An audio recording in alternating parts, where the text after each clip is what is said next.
यदि रोने वाले के साथ कोई रो दे तो वो व्यक्ति श्रेष्ठ कहलाता है महादेवी, महान कहलाता है।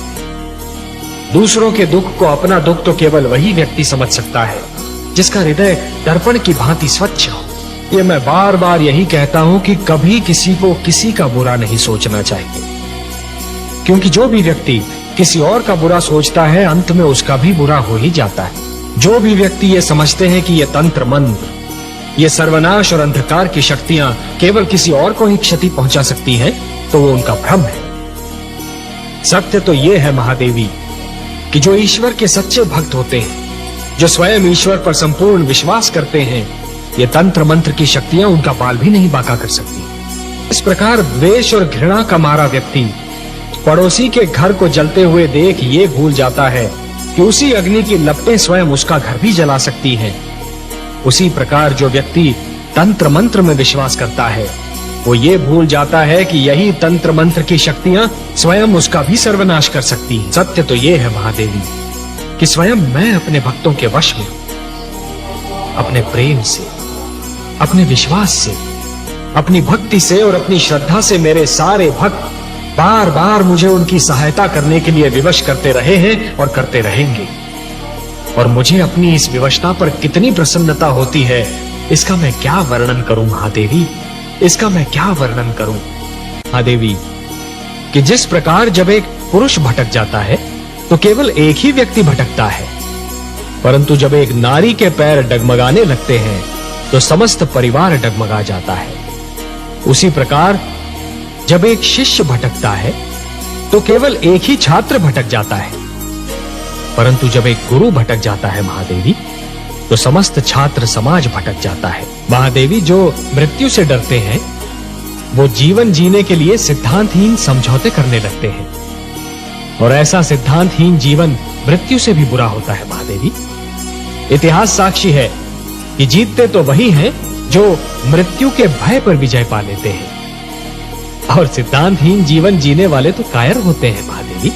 आपने सत्य कहा कमल नयन, मृत्यु से क्या भयभीत होना, वो तो एक दिन आकर ही रहेगी।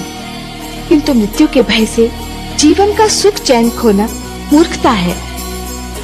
जिस प्रकार अग्नि सूखी लकड़ी को सरलता से जला देती है, उसी प्रकार क्रोध सुंदर भावनाओं को सहजता से भस्म कर देता है।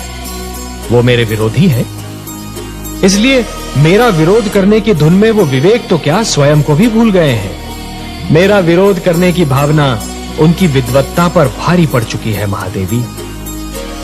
और अब दैत्य गुरु शुक्राचार्य कोई भी सीमा पार कर सकते हैं। आश्चर्य है, क्या दैत्य गुरु शुक्राचार्य ये भी नहीं जानते कि सीमा से अधिक विरोध अपने ही दुख का कारण बन जाता है? नहीं जानते महादेवी, दुर्भाग्य से वो इस सत्य को नहीं जानते, पर अतिशीघ्र जान जाएंगे। जिस प्रकार चरित्र की हानि धन की हानि से अधिक बड़ी दुर्घटना होती है, उसी प्रकार देवत्व का अपमान देवताओं के अपमान से अधिक बड़ी दुर्घटना है। महादेवी, दो पक्षों में संधि का टूटना एक श्रृंखला के टूटने के समान होता है। एक कड़ी टूट जाती है तो कड़ी पर कड़ी टूटने लगती है। महादेवी, मोती जिस डोर में पिरोए हुए होते हैं, यदि वो डोर ही टूट जाए तो सारे के सारे मोती भूमि पर बिखर जाते हैं, और इन बिखरे हुए मोतियों को दोबारा समेटना और फिर से उसी डोर में पिरोना ये सरल कार्य नहीं होता महादेवी। जानती हूँ कमल नयन, बची बसाई नगरी को उजाड़ना सरल कार्य होता है, उसी नगरी को फिर से बसाना बहुत कठिन होता है। वर्ष और पीढ़ियां बीत जाती हैं उसे बसाने में। सत्य कहा महादेवी, समझौते का तोड़ना सदैव शत्रुता को जन्म देता है, और शत्रुता एक ऐसा विषैला पौधा है जिस पर केवल द्वेष के पुष्प और संदेह के कांटे ही उगते हैं, और ये द्वेष और संदेह कई पीढ़ियों तक अपना रंग दिखाते रहते हैं। पर ये जान लीजिए कि सृष्टि की हर वस्तु किसी न किसी सीमा में बंधी हुई है। इच्छा हो, ईर्ष्या हो, क्रोध हो, कोई भी भावना हो, उसकी अपनी सीमा होती है, और जब वो भावना अपनी ही सीमा को लांघकर परे चली जाती है तो स्वयं अपने लिए ही हानिकारक सिद्ध हो जाती है। ये प्रेम, ये स्नेह, और एक दूसरे का आदर करने की यह भावना ही मानव जाति को संस्कृति देगी, सभ्यता देगी, उसे उत्थान का मार्ग दिखाएगी। ये भावनाएं और इनको प्रदर्शित करने की शक्ति केवल मानव जाति को मिली है। यदि मानव ने इन भावनाओं की रक्षा की तो ये भावनाएं उसे जीवन की प्रेरणा देंगी, उन्नति की शक्ति देंगी, उसे शांति का मार्ग दिखाएंगी। और यदि मानव ने इन भावनाओं को त्याग दिया तो वो पशु और पिशाच के स्तर से भी नीचे जा गिरेगा। कि यदि चित्रकार के बनाए चित्र को कोई बिगाड़ दे तो क्या उसे तनिक भी चिंता नहीं होगी? यदि कोई चित्रकार अपना चित्र किसी को उपहार में दे दे तो उस चित्र को संभालना उपहार पाने वाले का कर्तव्य है। जो हो रहा है, हो सकता है वो वही हो जो स्वयं विधाता ने लिखा हो। और अपना लिखा तो स्वयं विधाता भी नहीं मिटा सकते ना। हे महादेवी, हो सकता है कि ये मानव की परीक्षा हो, उसके कर्मों की परीक्षा हो। तो आप क्या चाहती थी कि हम केवल दिन बनाते और रात्रि न बनाते? फिर मानव को अंधेरे उजाले का अंतर कैसे जान पड़ता? विष न होता तो अमृत की महत्ता कैसे जानी जाती? पुष्प के साथ कांटे न होते तो पुष्प के सौंदर्य को कौन जान सकता? पतझड़ न आती तो वसंत ऋतु इतनी सुहानी कैसे लगती?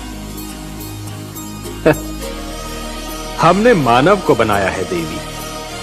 मानव इतिहास को बनाने का कार्य हमने अपने हाथों में नहीं रखा, वो तो उसी पर छोड़ दिया है। अभी तो उसे अपनी शक्ति का आभास हुआ है। इसी से उसे न्याय अन्याय, सत्य असत्य, धर्म अधर्म और पाप और पुण्य की जानकारी भी होगी। हमने बुद्धि दी है मानव को, विवेक दिया है उसे।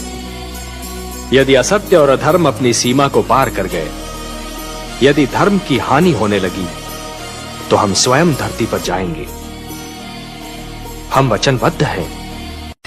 महादेवी, बूंद जब किसी मेघ की गोद से निकलती है तो उसके मन में असंख्य आशंकाएं होती हैं। सोचती है कि उसका अंत क्या होगा।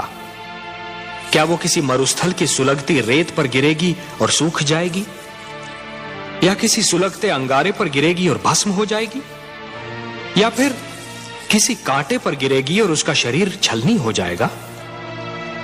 क्या होगा उसका अंत? परंतु जब वो किसी सीप के मुख में गिरती है और मोती बन जाती है, तब उसे यह ज्ञान होता है कि उसकी यात्रा शुभ थी।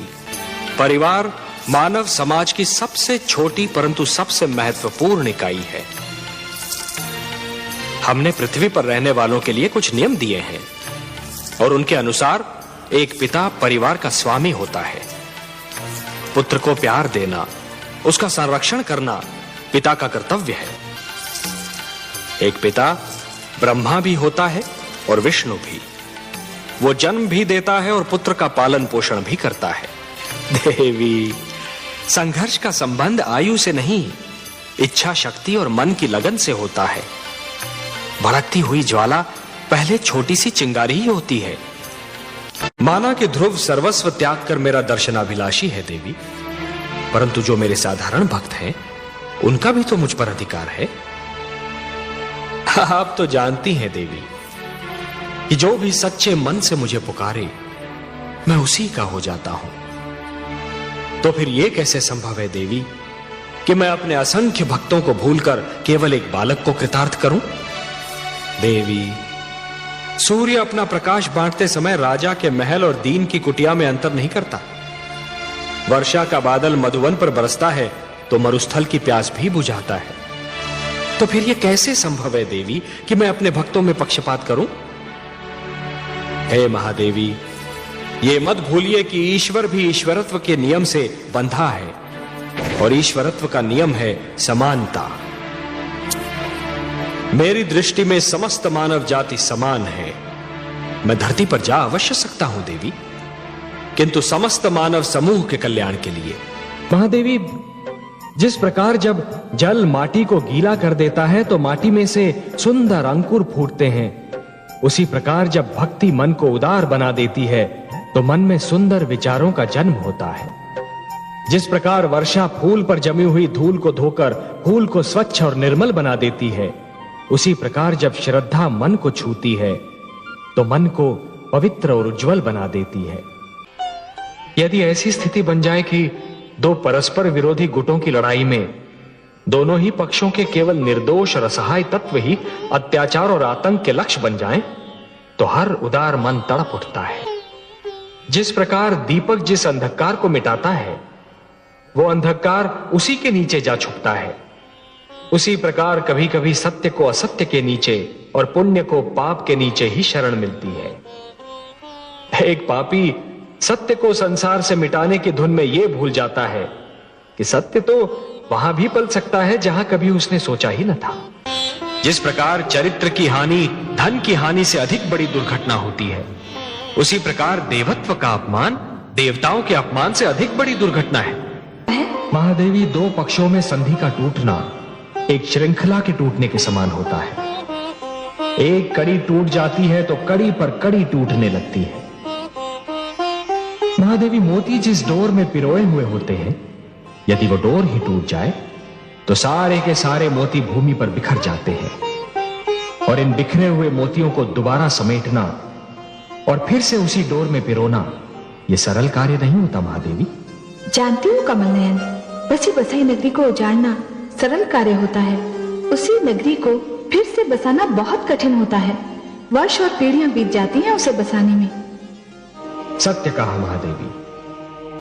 समझौते का तोड़ना सदैव शत्रुता को जन्म देता है, और शत्रुता एक ऐसा विषैला पौधा है जिस पर केवल द्वेष के पुष्प और संदेह के कांटे ही उगते हैं। और ये द्वेष और संदेह कई पीढ़ियों तक अपना रंग दिखाते रहते हैं। पर यह जान लीजिए कि सृष्टि की हर वस्तु किसी न किसी सीमा में बंधी हुई है। इच्छा हो, ईर्ष्या हो, क्रोध हो, कोई भी भावना हो, उसकी अपनी सीमा होती है। और जब वो भावना अपनी ही सीमा को लांघकर परे चली जाती है, तो स्वयं अपने लिए ही हानिकारक सिद्ध हो जाती है।